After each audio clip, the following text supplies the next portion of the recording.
And I feel that there is a certain level of realism that comes with the psychological horrors genre, which for me, it heightens the fear factor. How does that assessment vibe with you?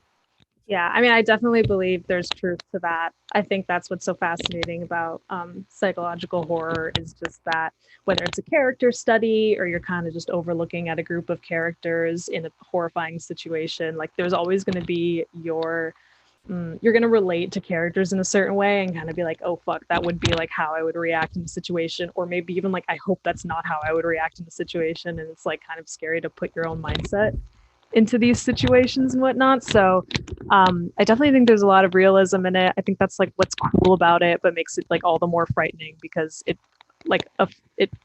confronts you with what would you do and like what do you think your psychological state would be if you were in this position. Mm.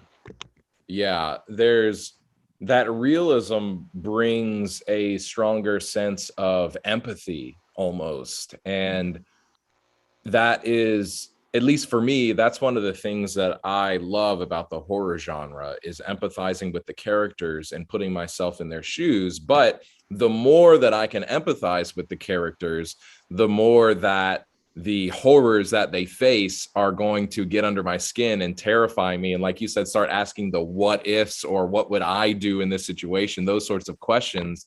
And that stuff can keep you up at night, staring at the ceiling, just in your head, or maybe, staring at the closet or the doorknob and waiting for it to turn or open. Yeah. I think like for me, especially the situations where it's just like a group of people and you're with your family and your friends, and then all of a sudden there's like a serial killer, someone's trying to kill you or animal or whatnot. And it's kind of like, I don't know, for me, the scariest thing I've ever like asked myself is if I were in this situation, would I be brave enough to save the people that I love?